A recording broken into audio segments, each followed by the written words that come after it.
Gracias por unirte a nuestra conversación acerca de los movimientos finales que están aconteciendo en nuestro mundo. No es miedo lo que debemos tener, sino esperanza, fe y amor. El regreso de Jesús y el cumplimiento de todas sus promesas están cada vez más cerca. Recuerda que nada puede separarte del amor que Dios ha manifestado a través de Cristo. Acompáñanos ahora en este estudio de preguntas y respuestas.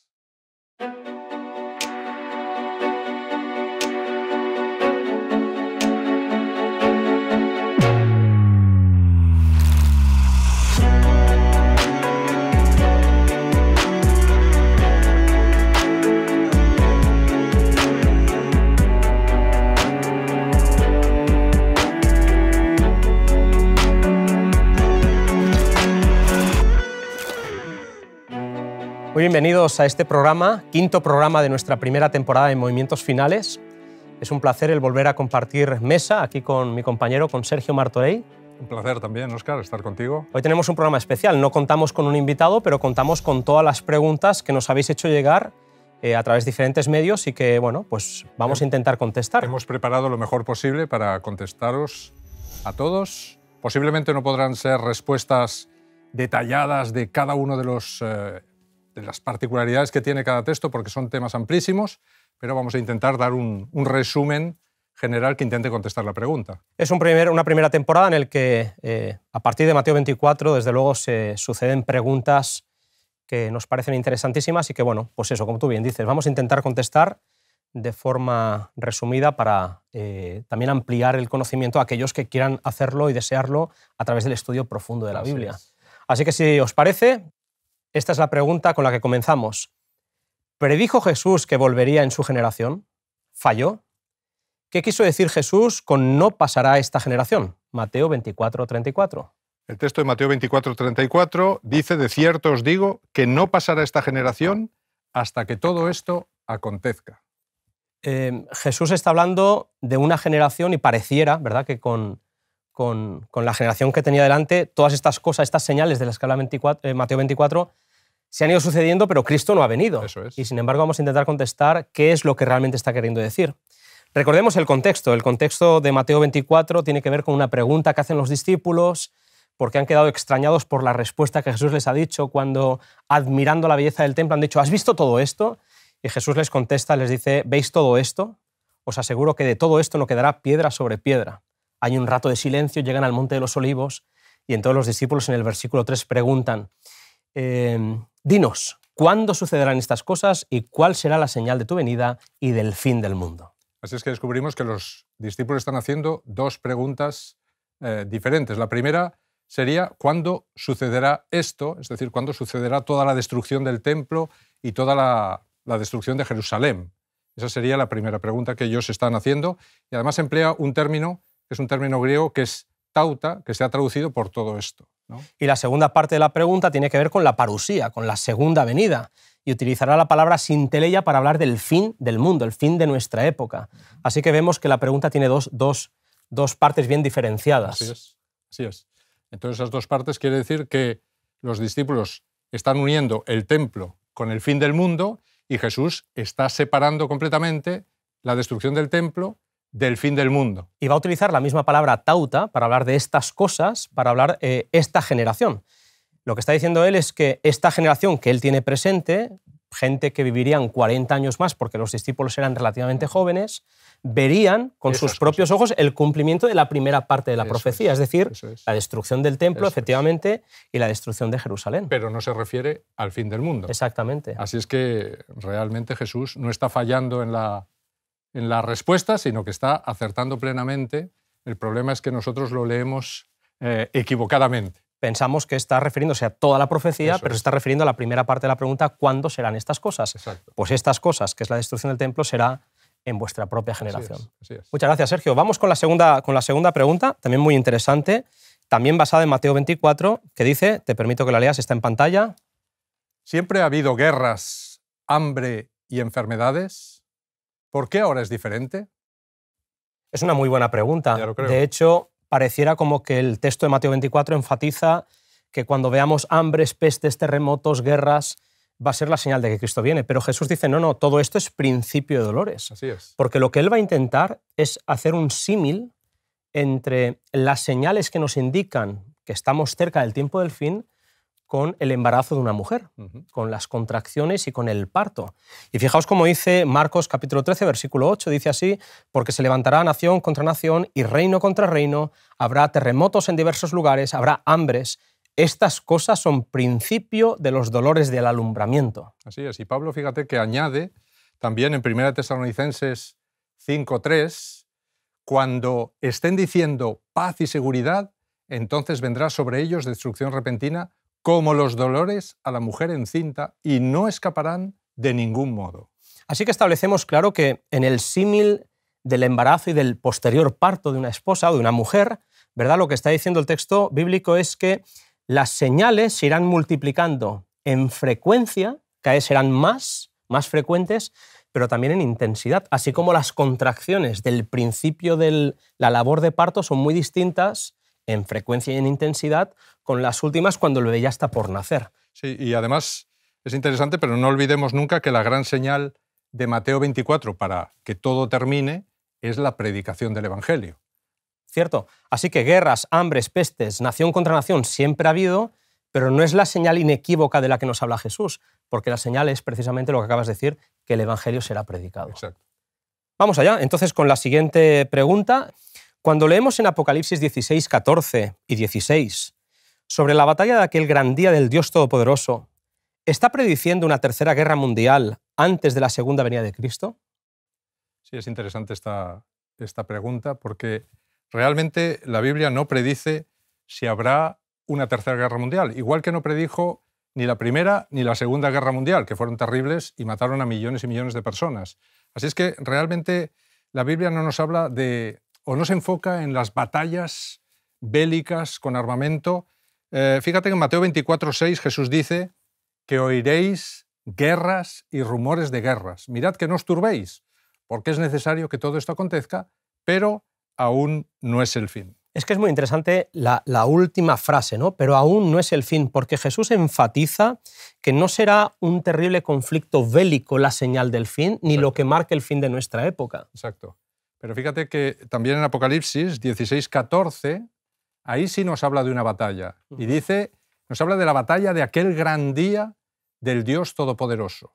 Y más adelante dice un lugar que en hebreo, o esa batalla tendrá lugar en un lugar que en hebreo se llama Armagedón. Mucho se ha hablado, incluso en el cine, ¿no?, de esta palabra Armagedón. Mucho.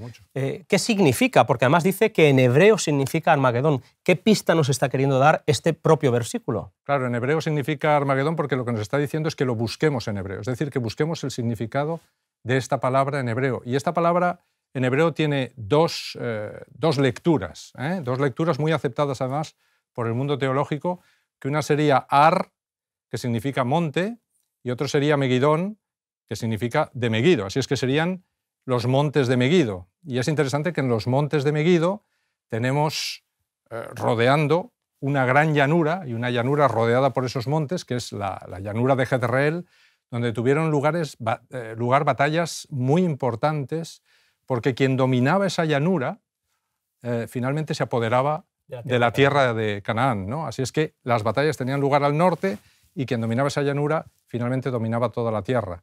La segunda lectura, que es muy interesante también, es Arma, que significa monte de la reunión, y lo que nos queda al final es la palabra Gedeón, es decir, sería el monte de la reunión de Gedeón, con lo cual, de alguna manera y tipológicamente, se nos está intentando llevar a una batalla que está en el Antiguo Testamento, en los Jueces, donde Gedeón, con un grupo de hombres que va perdiendo por el camino, comienzan 32.000 y acaban 300, finalmente se enfrenta justamente en el Valle de Jezreel a una multitud de enemigos, realmente 3 enemigos, igual que en el tiempo del fin tendremos que enfrentarnos al dragón, a la bestia, al falso profeta.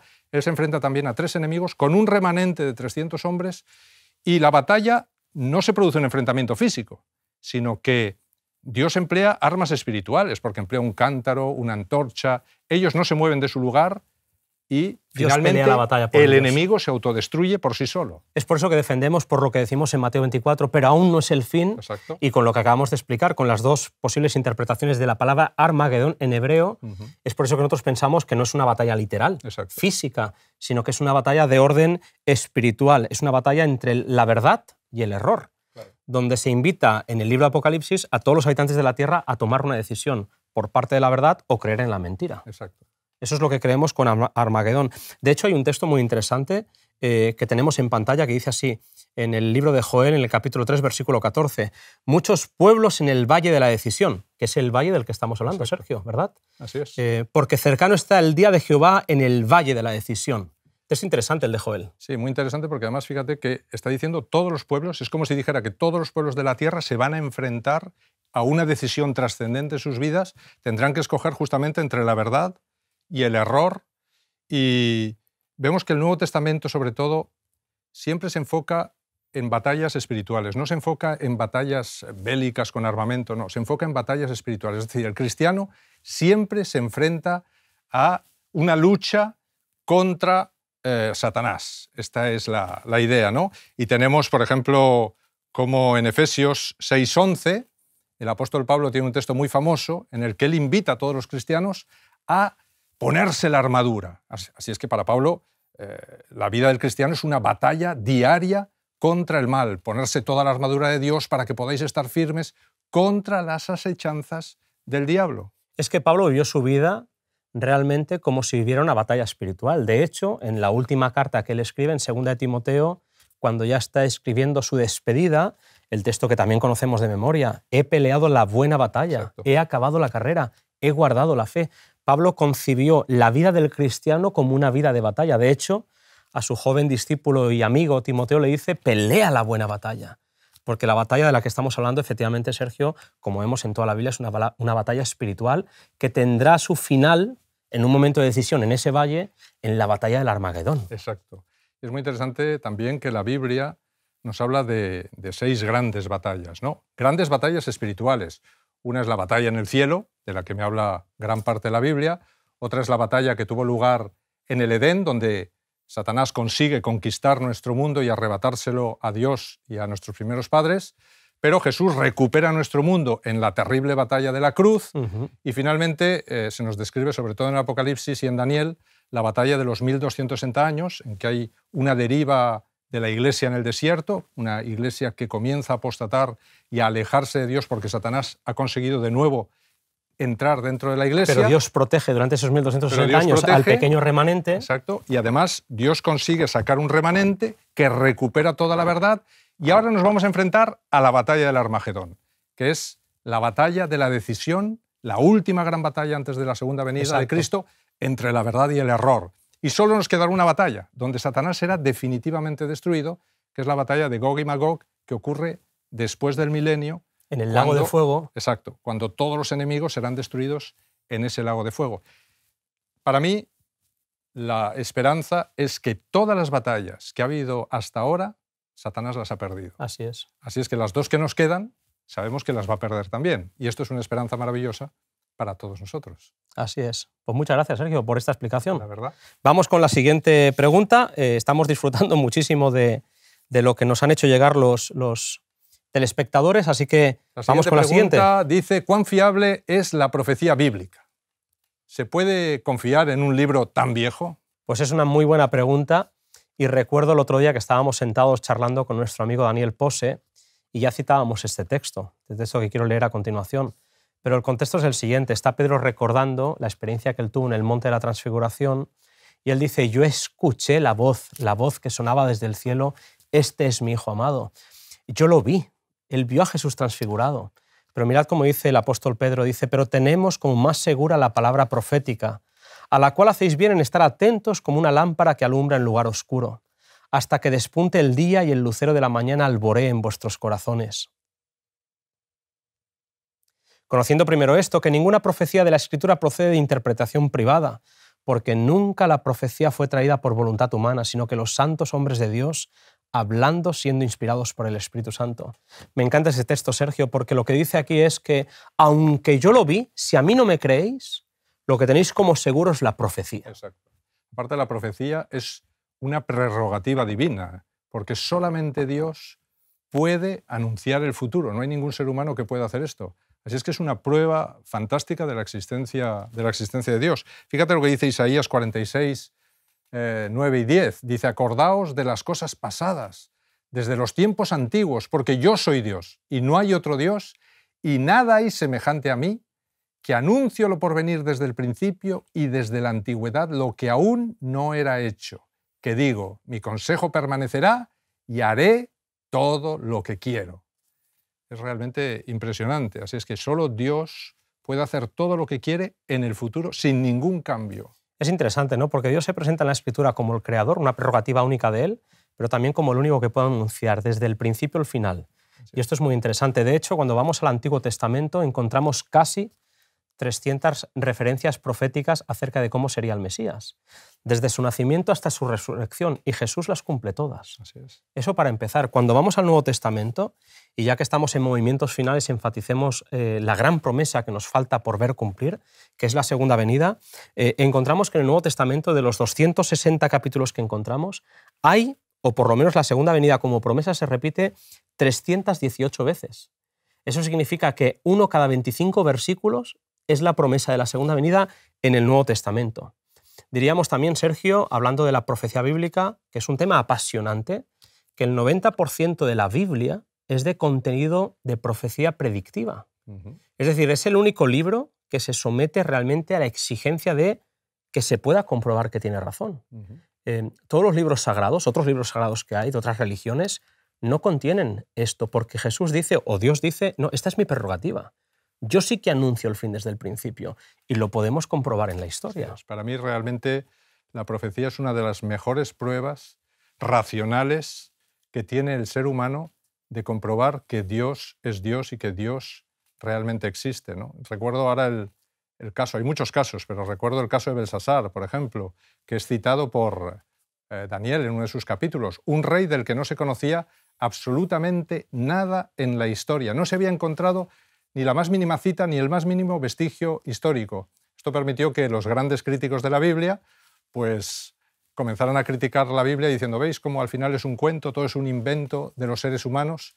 Sin embargo, solo hubo que dejar pasar un poquito de tiempo, avanzó la arqueología y se descubrieron innumerables tablillas de arcilla en Babilonia con escritura cuneiforme en el que la historia de Belsasar aparecía por todos los sitios, el nombre de Belsasar aparecía por todos los sitios, no solo el de él, sino el de Nabonido, su padre, cómo fue regente del reino. Es decir, todos los detalles que da Daniel aparecen en la arqueología, con lo cual la historia comprueba una vez más que la Biblia tenía razón y que Dios es único escribiendo el futuro. Hay muchos elementos que nos permiten entender que la Biblia es un libro inspirado. El texto que hemos leído de Pedro dice, no, es que no es de voluntad humana la profecía, sino que viene inspirada por el Espíritu Santo. Y podríamos hablar aquí de descubrimientos, de arqueología, de historia, pero finalmente lo que siempre nos ha hecho pensar que este libro es inspirado es que funciona. Que el Evangelio transforma vidas, da sentido a los matrimonios, da sentido a los chicos y a las chicas que buscan sentido. Nuestra respuesta es, la profecía es preciosa, pero es que la profecía nos señala a un Salvador que es mucho más precioso todavía. Y nuestra respuesta, desde luego, en esta mesa, con toda humildad, sería, es un libro en el que se puede confiar, por viejo que sea, porque sus historias nos señalan a aquel que da sentido a nuestra historia. Muy bien, pues leamos la siguiente pregunta. ¿Habrá un gobierno y una religión mundial antes de la segunda venida?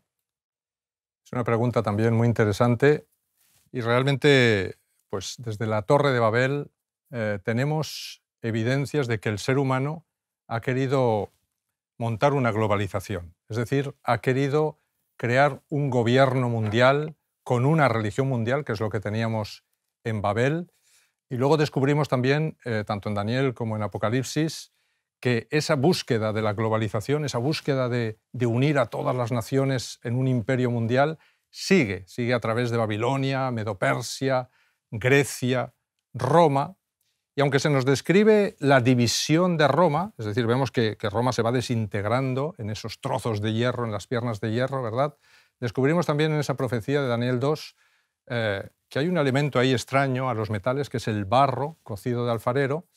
Descubrimos en toda la Biblia que el barro cocido de alfarero es un poder religioso, es realmente la Iglesia cristiana, que curiosamente no se está dejando modelar por el alfarero, sino que está haciendo alianzas humanas con los trozos o las naciones que dividieron a todo el Imperio Romano para lograr de alguna manera una nueva unificación, aunque fuese artificial, y volver a intentar una globalización mundial, ¿no? Y por lo que vemos en la profecía que he señalado de Daniel 2, que es una profecía bastante conocida, lo que vemos es que este intento por unificar mundialmente a las naciones se prolongaría hasta el final de la historia. Exacto, hasta el final de la historia, porque lo que vamos a ver en el último texto es que finalmente ese poder sigue en su deseo de crear esa globalización con una sola religión y todos los gobiernos unidos bajo su tutela. Sí.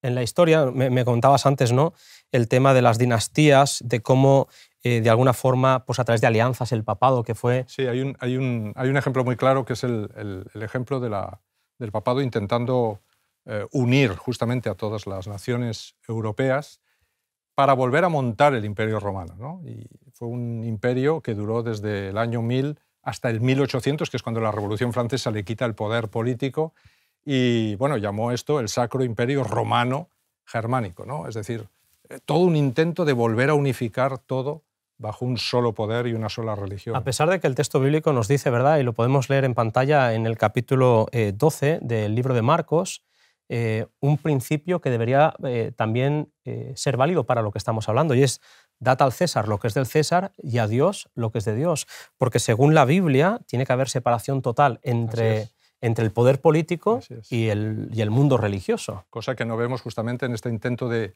alianza constante entre el barro y los trozos de hierro, entre el poder religioso, que debería ocuparse únicamente del reino de Dios. No, se está ocupando en intentar ligarse a todos los poderes políticos para crear una enorme globalización. Fíjate cómo terminará la historia. Lo dice Apocalipsis 17, del 12 al 14. Lo vamos a leer: los 10 cuernos que has visto. Los cuernos en la Biblia son poderes políticos, son naciones, son 10 reyes. El número 10 en la Biblia también me habla de totalidad, es decir, todas las naciones de la tierra que aún no han recibido reino, es decir, está hablando del futuro, pero recibirán autoridad como reyes por una hora, es decir, por muy poco tiempo, juntamente con la bestia, que es una confederación religiosa, ¿verdad?, falsa, que lucha contra Dios.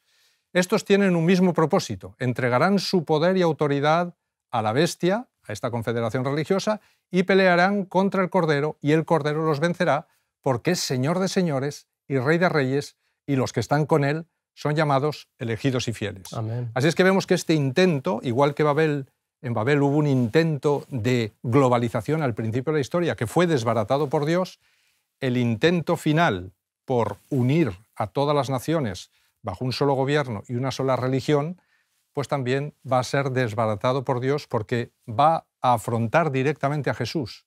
Y es el propio Jesús el que termina con esta globalización y este intento de gobierno mundial para siempre. Él instala su reino en su segunda venida y todos los que han sido elegidos y fieles estarán con él por la eternidad. Podríamos concluir entonces, ¿verdad, Sergio? Con lo que hemos visto, podríamos concluir que sí, habrá un intento y va a ser una forma estratégica de parte del enemigo de la verdad por crear un gobierno y una religión mundial que se unificarán quizás con buenas y sanas intenciones, pero que finalmente lo que dice la Biblia es que se opondrán a Dios y a aquellos que le sigan. Exactamente.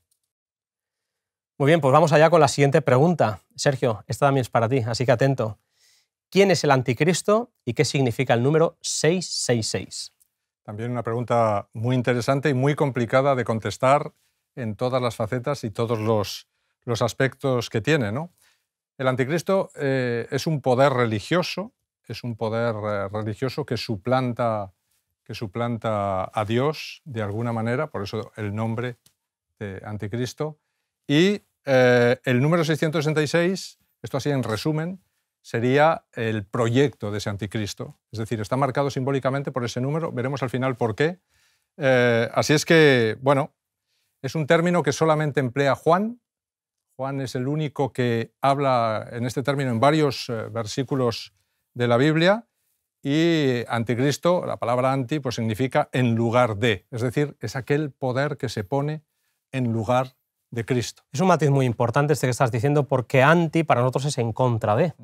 Entonces parecería como que el anticristo tendríamos que buscar una figura que no tenga nada que ver con el cristianismo. Pero es que es todo lo contrario. Anti en el original significa el que pretende ocupar el lugar de. Por lo tanto, podríamos concluir que es un suplantador. Eso es. Alguien que se hace pasar por Cristo. Alguien que, como decía Mateo 24, lo hará de forma tan engañosa que si pudiera engañaría también a los escogidos. Así que es un tema complicado del que estamos hablando. Sí, es muy interesante que desde el principio de la historia, cuando tú analizas toda la Biblia, te das cuenta rápidamente que el que siempre se ha opuesto a Cristo, el que siempre ha estado ahí, es Satanás. Satanás es el principal anticristo, el adversario, ¿no? De toda la Biblia, y es no solo él el que se opone, sino que él emplea instrumentos humanos, emplea naciones, emplea personas, emplea poderes religiosos incluso, para hacer una continua suplantación de Jesús y de su proyecto. Así es que por eso es el que está suplantando. Detrás de todos los anticristos realmente siempre está Satanás. Es por eso que cuando leemos en la Biblia, leemos lo siguiente en 1 de Juan: el espíritu del anticristo, el cual vosotros habéis oído que viene, y Juan en el primer siglo dice, y que ya está en el mundo. De hecho, un poquito más adelante hablará de muchos anticristos. No es una persona y no es alguien a quien tengamos que esperar solo y exclusivamente al final de la historia, sino que ya en el siglo I este espíritu de hacerse pasar por, ya estaba. Sustituir, ya estaba. Ya estaba, y además multiplicándose en muchos anticristos, es decir, había varios. Incluso también tenemos el apóstol Pablo, ¿no? En 2 de Tesalonicenses, capítulo 2, versículos 3 al 4, dice que la segunda venida de Jesús no se va a producir sin que antes venga la apostasía y se manifieste el hombre de pecado, el hijo de perdición. Fíjate que ese título de hijo de perdición solo se le aplica en la Biblia a Judas. Así es que se está llamando, vendrá un Judas dentro de la iglesia, el cual se opone y se levanta contra todo lo que se llama Dios o es objeto de culto, tanto que se sienta en el templo de Dios como Dios, haciéndose pasar por Dios. Así es que claramente descubrimos, por el apóstol Pablo, él está diciendo, oye, va a haber una gran apostasía dentro de la iglesia cristiana y va a haber un poder que va a surgir dentro de la iglesia cristiana que se va a poner en el lugar de Dios, va a suplantar todo el ministerio de Cristo en el cielo. Tanto es así que va incluso a perdonar pecados. Es interesante la última frase, haciéndose pasar por Dios. Así que si buscamos la figura del anticristo, queridos amigos, no tenemos que buscarla lejos o muy lejos de las iglesias cristianas, porque entonces no tendría ningún sentido estos textos. De hecho, el apóstol Pablo, cuando sigue este mismo texto, dice en los versículos del 8 al 12, el advenimiento de este impío, y está hablando del anticristo, de este personaje que se hace pasar por Dios, que es obra de Satanás, irá acompañado de hechos poderosos, señales y falsos milagros, y con todo engaño de iniquidad para los que se pierden, por cuanto no recibieron el amor de la verdad para ser salvos. Es una advertencia terrible, Sergio, la que estamos leyendo. Sí, además fíjate que emplea advenimiento. Advenimiento quiere decir que ahí Satanás puede incluso estar queriendo imitar la segunda venida en una falsa venida en el que él mismo en persona, revistiéndose en forma de ángel de luz o imitando totalmente la segunda venida de Cristo, intente engañar a todos los habitantes de la tierra. Así es que sería una suplantación de la segunda venida de Cristo. Queriendo imitar, porque en realidad, como veremos en una de las preguntas, imitar no va a poder. Pero es interesante, Sergio, ¿verdad? Porque todas las grandes religiones del mundo, estamos hablando de cristianos, judíos, musulmanes, budistas, hinduistas, todos esperan la figura de un Mesías. Por lo tanto, según dice la Biblia, si este suplantador, este adversario se hace pasar por, más vale que estemos atentos a la verdad bíblica para que no nos dejemos engañar. Así es. Además, fíjate que si hemos leído que habría una religión mundial y un gobierno mundial, pues tiene que haber alguien que ahora mismo, en medio de toda esta división de tantas religiones, alguien que los una, alguien que de alguna manera una a todos esos poderes en uno solo y los lance a todos en una misma dirección y siguiendo un mismo proyecto. Sí. Podríamos hablar mucho más de este tema y creo que, ya lo hemos dicho al principio, no vamos a agotar con nuestras respuestas estos temas que son dignos de un estudio mucho más profundo. Pero Sergio, también nos preguntaban acerca del número 666 y tú apuntabas que el 666 es un número que simboliza el proyecto humano.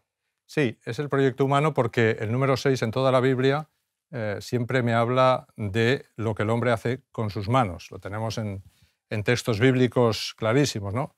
6 días trabajarás y harás toda tu obra, pero el séptimo día es un día de Dios, apartado por Dios, santificado por Dios. Si nosotros le quitamos al 6 el 7, es decir, lo quitamos completamente, nos quedamos solo con las obras humanas. Claro. Así es que nos quedaría solamente... ¿Por qué 3-6? Bueno, porque vemos que en todo el Apocalipsis los 3 grandes enemigos que confluyen en esta batalla contra Dios, pues finalmente son 3, ¿no? Que es el dragón, la bestia y el falso profeta, de los cuales salen espíritus inmundos. Bueno, pues es una falsa trinidad satánica en el que el 6 está representando ese proyecto humano que nada tiene que ver con Dios y que finalmente lanzará para que el mundo entero sea engañado en un falso proyecto de salvación. Es un tema apasionante. Desde luego vale la pena que los que nos estáis escuchando sigáis profundizando en estos temas. No pretendemos pues agotar, desde luego, temas tan vastos y tan enormes. Pero desde luego el texto bíblico, que es su propio intérprete, es muy coherente y desde luego nos da todas las pistas para que podamos entender de qué estamos hablando. Así que muchísimas gracias, Sergio. Nada.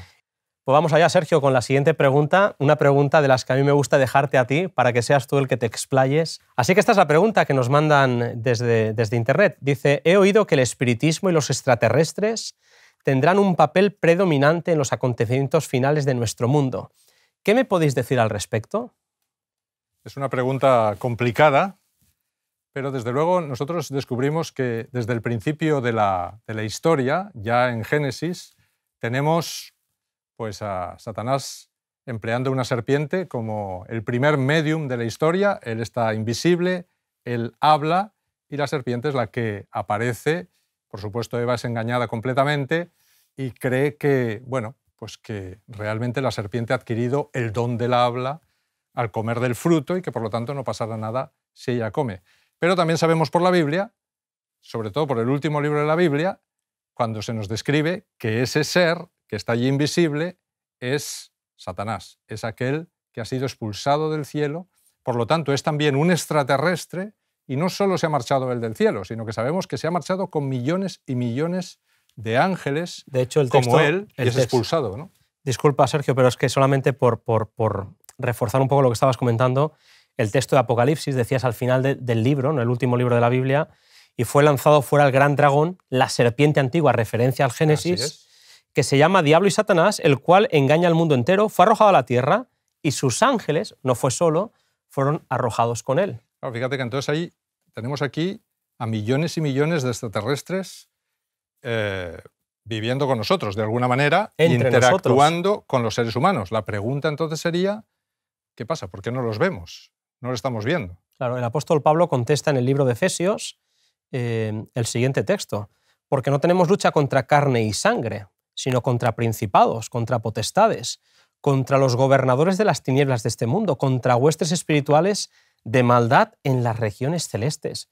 Desde luego, cuando uno piensa que, aunque creamos que estamos solos, la Biblia dice que no lo estamos, que estamos rodeados de todo esto que dice el apóstol Pablo, pues a uno le entra un poquito de miedo. Así es que vemos que tenemos el mundo espiritual, por un lado, es decir, tenemos el mundo espiritista, y por otro lado, al mismo tiempo, ese mundo espiritista está dirigido por seres extraterrestres. Por lo tanto, es interesante porque el espiritismo y todos los fenómenos extraterrestres se están juntando en una sola cosa, ¿no? ¿Qué papel tendrán entonces estos seres en el desarrollo del conflicto final según el libro de Apocalipsis? Pues la respuesta siempre está en un texto, que es Apocalipsis 16, del 13 al 14. Vi salir de la boca del dragón, de la boca de la bestia y de la boca del falso profeta. Ahí tenemos los 3 grandes enemigos. 3 espíritus inmundos semejantes a ranas. Son espíritus de demonios que hacen señales y van a los reyes de la tierra en todo el mundo para reunirlos para la batalla de aquel gran día del Dios Todopoderoso, que es la batalla del Armagedón, de la que ya hemos hablado antes. Así es que vemos que esos espíritus de demonios están trabajando con todas las naciones, con todos los pueblos de la tierra, para reunirlos en una batalla, cuidado, en una batalla contra el Dios Todopoderoso. Así es que claramente es una confederación espiritista y a la vez extraterrestre, intentando llevar al mundo a su perdición.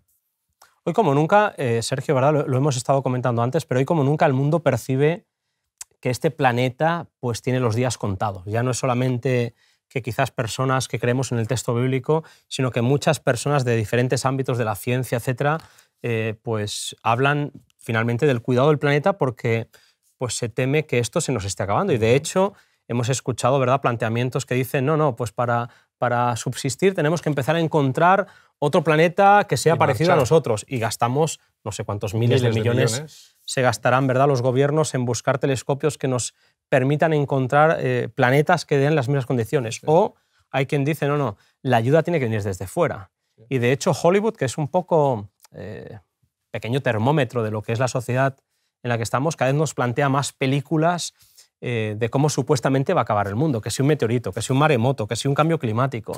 Vivimos en un momento en el que todo esto que antes parecía medio increíble, la gente empieza a plantearse realmente si efectivamente vamos a recibir ayuda de fuera.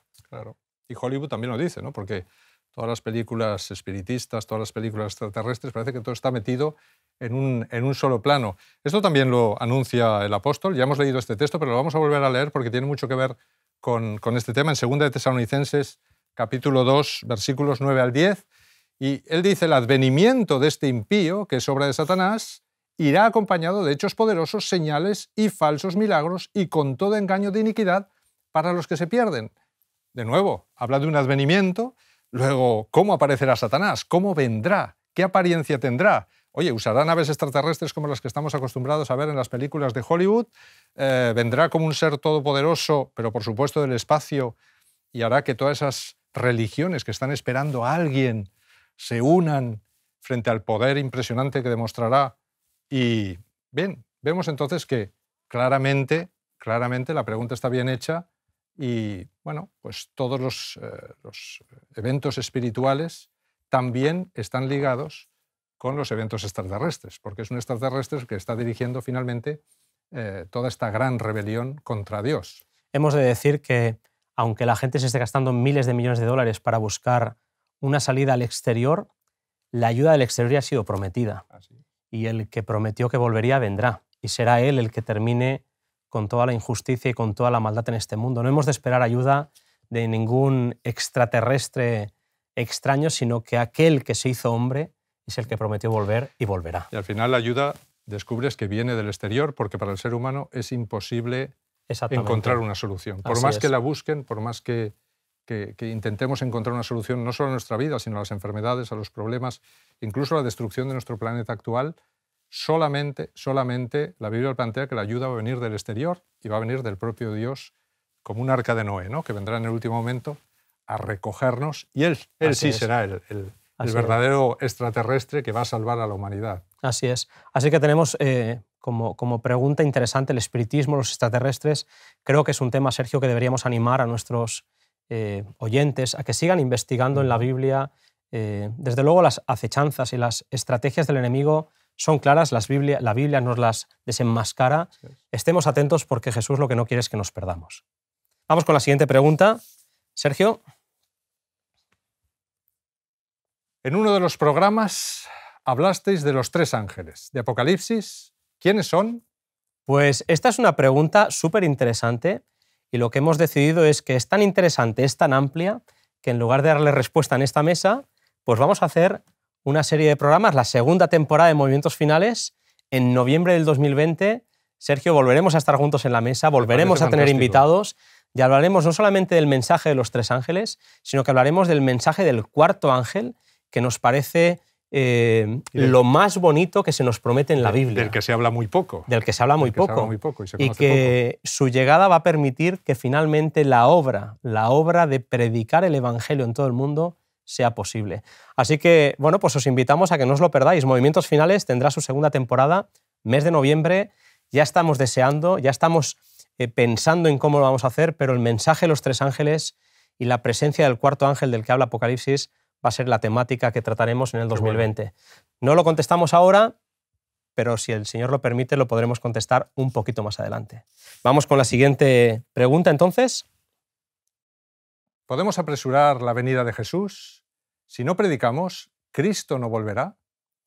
Es una pregunta que podríamos considerar de las difíciles y las polémicas. Sí. Me imagino que pues cada uno tendrá su respuesta y cada uno tendrá su opinión acerca de esta pregunta.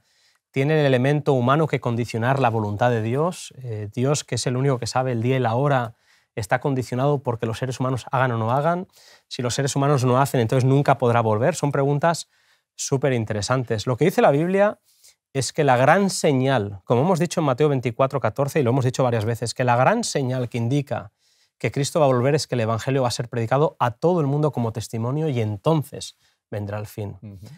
Lo que podemos decir, ¿verdad, Sergio?, es que la profecía de que Él va a volver, eso es incondicional. No depende de que el hombre actúe o no actúe, sino que Cristo volverá. Y si Cristo dice que volverá, Él lo va a cumplir, independientemente de lo que el hombre haga, piense, crea o diga. Que no predicamos nosotros, no os preocupéis, las piedras predicarán. Lo que sí que es condicional es el aspecto humano de la profecía, que es el factor tiempo. Que Él va a volver, seguro que va a volver, eso es incondicional. El cuándo, eso depende en gran parte de nosotros, por lo menos así lo entendemos nosotros. Sí, me acuerdo de la profecía de Jonás, ¿no?, y de Nínive, cuando Dios le dice, oye, voy a destruir a Nínive si no se arrepienten. Jonás va finalmente a regañadientes, pero finalmente predica, y descubrimos que Dios no destruyó Nínive y dependió de lo que el ser humano había decidido. Se arrepintieron, entonces Dios no destruye, pero esa es la única parte condicional, ¿no? Correcto, o sea que hay una parte que es el factor humano, el tiempo de cuándo vendrá, que sí que tiene que ver con el hecho del retraso del que las parábolas y de luego la Biblia nos habla, ¿no? Pero fíjate que Pedro dice en 2 de Pedro 3, 11 y 12, puesto que todas estas cosas han de ser deshechas, ¿qué clase de personas debéis ser en vuestra conducta santa y en piedad, aguardando y apresurando la venida del día de Dios, en el cual los cielos, encendiéndose, serán deshechos y los elementos, siendo quemados, se fundirán? Toda una clara evidencia de que finalmente todo va a terminar, Dios va a terminar, y lo está diciendo el apóstol Pedro, ¿no? El apóstol Pedro parece, ¿verdad?, en los textos que utiliza, en los verbos que utiliza, esos gerundios, tal y como hemos traducido al español con el tiempo gerundio, es esperando, pero apresurando. Y parece que en la misma línea, en este pensamiento, cuando leemos en Palabras de Días del Gran Maestro, el libro de Elena White, fijaos en esta cita que interesante, todo cristiano tiene la oportunidad no solo de esperar, sino de apresurar la venida de nuestro Señor Jesucristo. Si todos los que profesan el nombre de Cristo llevaran fruto para su gloria, cuán prontamente se sembraría en todo el mundo la semilla del Evangelio.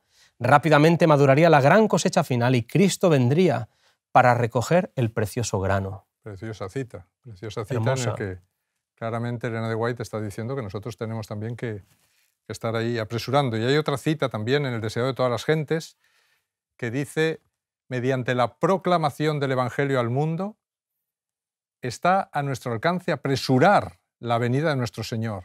No solo hemos de esperar la venida del día de Dios, sino apresurarla. Otra cita que claramente muestra que nosotros tenemos algo que hacer con la agenda de Dios. Hay una participación activa, tenemos el privilegio. Nosotros como creyentes no podemos ni provocar ni impedir que Cristo venga. Eso Él lo ha prometido y Él lo va a hacer. Pero sí que tenemos el privilegio de colaborar, de participar en esa obra preciosa para de alguna forma que se cumpla la profecía en nuestros días, ¿no? Sí. Hay una cita que no tenemos en pantalla, pero la estoy recordando ahora y que es una de mis citas favoritas, ¿no?, que dice, Cristo espera con un deseo anhelante la manifestación de sí mismo en la Iglesia. Cuando el carácter de Cristo sea reproducido perfectamente en su pueblo, entonces Él vendrá a reclamarlos como suyos. Y es que hay una obra en la que está empeñado todo el cielo, que es la de transformación de nuestro carácter.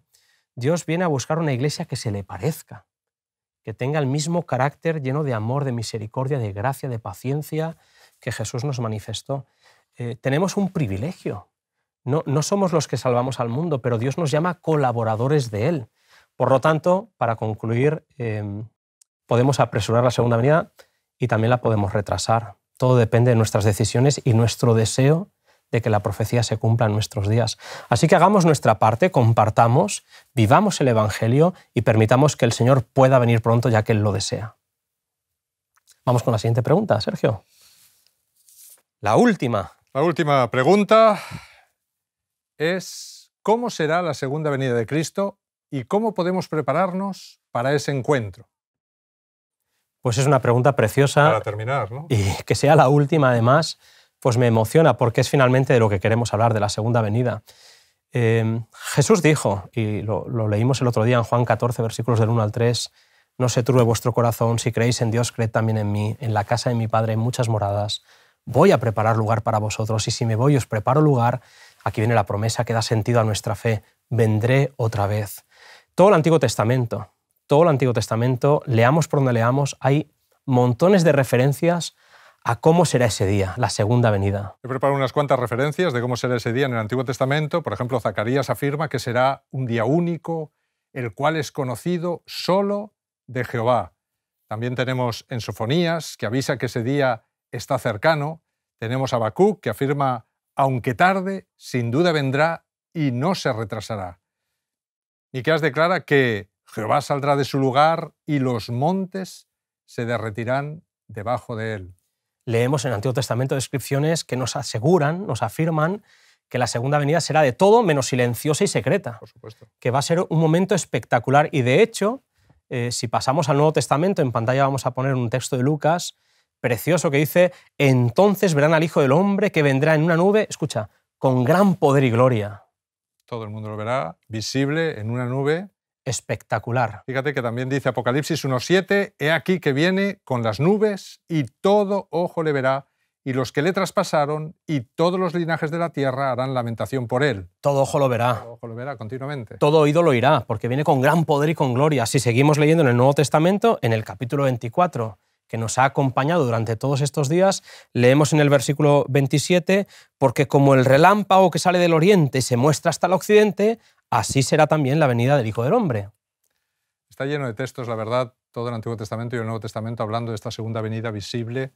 Tenemos también en 1 Tesalonicenses 4, del 16 al 17, porque el Señor mismo, con voz de mando, con voz de arcángel, con trompeta de Dios, descenderá del cielo y los muertos en Cristo resucitarán primero. Luego nosotros, los que vivimos, los que hayamos quedado, seremos arrebatados juntamente con ellos en las nubes para recibir al Señor en el aire, y así estaremos siempre con el Señor. Está claro, es que es difícil dudar después de toda esta cantidad de textos que Jesús no pueda venir de una forma literal, de una forma visible, de una forma que rodee el mundo completamente. A veces yo pienso que empequeñecemos la segunda venida de Jesús, claro, y pensamos que va a ser un evento puntual por aquí y por allá, que quizás serán Internet y otros medios los que nos permitan difundir esto, pero claramente la Biblia te dice que será un evento cósmico en el que el universo entero vendrá a encontrarse con nosotros. Es interesantísimo, ¿no? Lo que está claro es que cuando preguntamos el cómo será, pues puede ser repentino, nadie sabe el día y la hora, será antes de lo que vosotros pensáis, pero que va a ser espectacular, que va a ser glorioso, que va a ser el evento de los eventos. Y es que el último texto que has leído es que los muertos en Cristo resucitarán primero. Es que va a ser... es que no sé qué otra palabra utilizar. Quizás no tengo el vocabulario para decir cómo va a ser la segunda venida. Pues súper espectacular. Y son montones de textos en todo el Nuevo Testamento, en todo el Antiguo Testamento, que nos dicen que esta segunda venida va a ser algo que no va a pasar desapercibido. Exacto. Así que cuando os digan el Cristo ha venido aquí o ha venido allá, no hagáis ni caso, porque el Cristo al que esperamos va a ser algo que el mundo entero se va a enterar. Sí, es una pena que el cristianismo tenga a veces tantas formas de entender esta segunda venida, cuando la Biblia tiene multitud de textos clarísimos que nos hablan de una venida visible, audible. Es así. El mundo entero lo verá. Ya lo único que nos queda frente a esta maravilla que el Señor nos propone es preguntarnos, ¿no, Óscar? ¿Cómo nos vamos a preparar? ¿Cómo se prepara para uno? Encontrarnos con el Señor, claro, viniendo en las nubes del cielo? De hecho, en la segunda parte de la pregunta era esa, precisamente. Oye, ¿y cómo se prepara uno? Me gusta mucho a mí el texto de Amós 4:12 cuando dice: prepárate para venir al encuentro con tu Dios. Cuando el ángel se le presenta a Zacarías, al papá de Juan el Bautista, le dice: esta va a ser la misión de tu hijo, preparar a un pueblo bien dispuesto para la venida del Señor. Prepárate. ¿Qué significa prepararse? Y es una pregunta que me fascina, porque es lo que debemos vivir como cristianos de forma práctica todos los días. Pensemos en lo siguiente: cuando Dios nos creó a su imagen y semejanza. nos parecíamos a Él. Nos parecíamos a Él en una perfección de carácter, una forma de ser que lamentablemente por el pecado perdimos. Te pedía antes, Sergio, que preparases para este momento este texto de Romanos, si lo puedes leer, Romanos 3:23, ¿qué ocasionó el pecado en nosotros? Por cuanto todos pecaron y están destituidos de la gloria de Dios. Es interesante. Claramente. El pecado nos separó de Dios, dice Isaías, creó un muro de separación. Esa semejanza, esa predisposición a ser como papá, la perdimos. Algo se ha roto en nosotros. Lo que era un carácter semejante a la gloria de Dios se ha convertido en el egoísmo y en lo que nosotros ya conocemos. Pero a medida que el cristiano, a través de la contemplación por fe, de la obra del Espíritu en uno, el cristiano va muriendo al yo, al egoísmo, a las tendencias naturales, a la forma antigua de vivir, y el cristiano se va convirtiendo en una nueva criatura. A medida que el Espíritu va haciendo la obra en nosotros, nos vamos preparando para encontrarnos con nuestro Dios. ¿Qué es prepararse? Es permitir que el Espíritu, día tras día, obre en nosotros el milagro de parecernos a Jesús. Una transformación. Es una transformación de carácter. De hecho, cuando dice Romanos que Él viene para buscar a semejantes a Él que lo llamen hermano. Él viene como primogénito. Y hay un texto con el que me gustaría terminar, que es un texto que a mí me fascina, que está en 2 Corintios, es el apóstol Pablo que dice así: y todos nosotros, mirando a cara descubierta, como en un espejo la gloria del Señor, mira qué bonita expresión, vamos siendo transformados de gloria en gloria a la misma imagen como por la acción del Señor del Espíritu. Qué bonito. ¿Qué es prepararse? Prepararse significa observar por la fe a Cristo y permitir que el Espíritu nos asemeje a aquel al que no hemos dejado jamás de contemplar. Es vivir como viendo al invisible.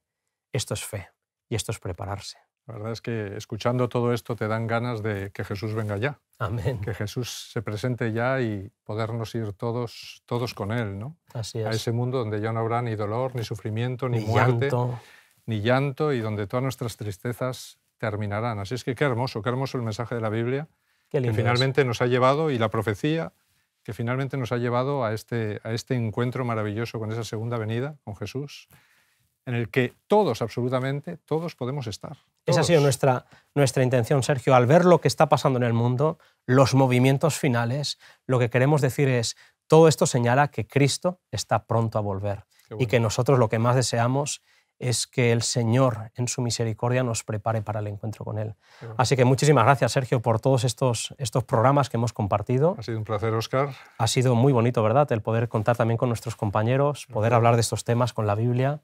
Y bueno, te pediría, Sergio, si pudieras que nos despidieras pues con una oración. Muy bien. Querido Señor, querido Padre, gracias por habernos advertido de todas las cosas que van a ocurrir en nuestro mundo hasta el último instante.